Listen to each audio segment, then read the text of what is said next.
Okay, guys and girls, how it all started. As a little kid, a little Svenio, I was always cooking with my amazing mama in the kitchen. She was always cooking a lot.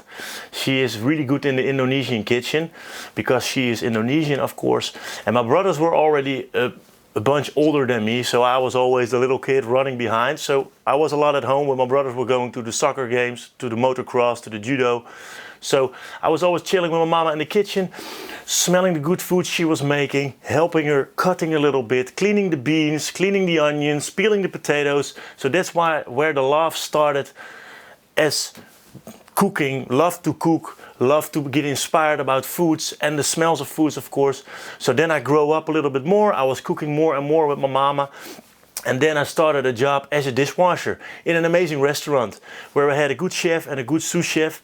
And they saw me dishwashing, but I always was paying attention a little bit more to the dishes from the restaurant, from the chef who were giving it through for the people to cook. So I was looking and I always was on time with my dishes. So the chef said to me, "Hey Sven, I think you like cooking, isn't it? Because you do the dishes pretty nice, but I see you got some interest in the foods as well over here. Do you want to become a student chef in our restaurant so you can have an education to become a chef?" And I said, "Hell yeah, bro, let's go. That's amazing, man." Because I was living together with my mama and we didn't have it too good at that moment because my parents divorced, and my mama was pretty sick at that moment and she had to fight for us, working, tried to get her head above. So I was really happy with a job, 5 days a week, working in a restaurant, teaching to become a chef. And I had my first payroll, a good payroll as well. So I could start my education. My mama was super proud. So then I started as a student in the restaurant, working 5 days a week, learning 1 day a week. And I was very happy to do that. Then, of course, after a year, I needed to stop working in the restaurant because most of the time you need to swap to a new restaurant to learn more, and that's better for the school as well. So then I had a job interview for a Michelin star restaurant.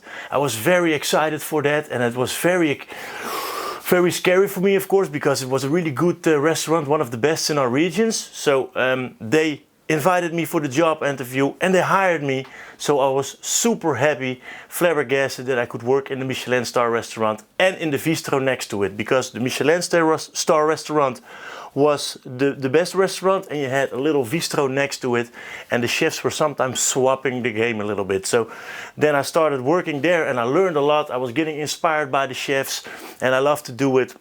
Then a year later, I was working in a restaurant in the same village to one of the best friends from the Michelin star restaurant. They worked together as well. They were good friends, so I worked there for a year. I was very inspired there, thanks to him too, of course.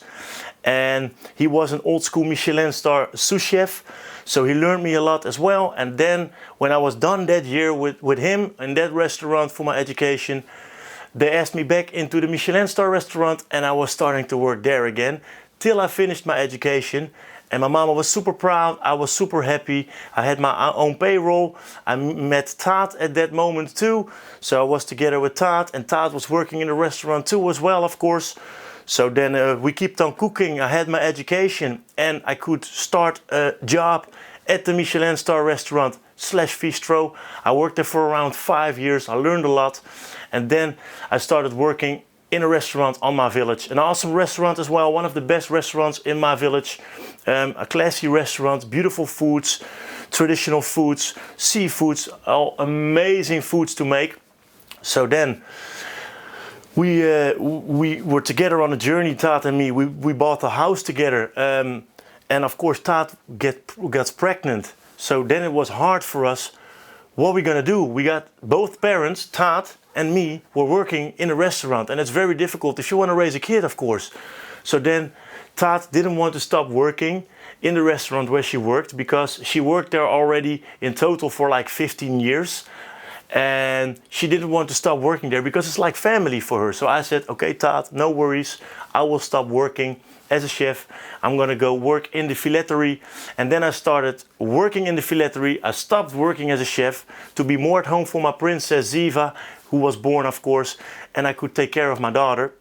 But deep inside I missed something, you know. I missed the cooking. I always was very inspired with cooking. I love to do it, and I missed that passion. And I was always watching Twitch, because when I was a chef I was always gaming after work in the middle of the night to enjoy and relax a little bit. So then when I missed it too much, I was thinking like, I'm gonna cook at Twitch. I'm gonna try to cook at Twitch. So I had a crappy laptop and a crappy webcam, and I started streaming at Twitch for the fun, to learn to know new people, new foods, getting inspired by my community, slowly growing. Bought an extra cam, bought a better laptop, because the stream was growing slowly and I enjoyed to do it. So I fell in love with streaming from that day, from that journey we started together with the Foodie Fam. And I didn't want to do anything else anymore. Of course, I had my job at the filettery. Then I stopped working in the filettery because the night shifts were way too heavy for me. So then I started working in an organic grocery store in Kruiningen. An awesome store as well, with a good boss, good colleagues. And I worked part-time so I could spend some more time in my stream and invest some more time in my stream. Then of course, I bought a better gaming laptop with more cams. I had a microphone from my beautiful Foodie Fam community. People were loving what we were doing together. So I kept on cooking, and I love performing and entertaining people, and cooking of course. And I fell in love with the streaming side as well. So then I always wanted to start a restaurant, but because I started streaming, I didn't want to start a restaurant anymore. So I was thinking, what can we do? Because we had more viewers, and my daughter was running in the kitchen, and my wife and daughter didn't have too much privacy anymore because I was live a lot. And then we started with an idea like, well, you know what? We're gonna build a streaming studio in the garden. So the Food Cave, where we are now. I'm very grateful for that, of course. You may saw that in other videos. You can always check out the Food Cave video as well. And that is kind of a big story. We were growing, we went Twitch partnered, we had an amazing collab with Cooler Master, and all the things are going now. The community is growing.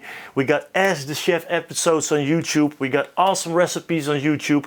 We got highlights from the stream. So this is kind of the chef story, and I'm super grateful we can do it like this.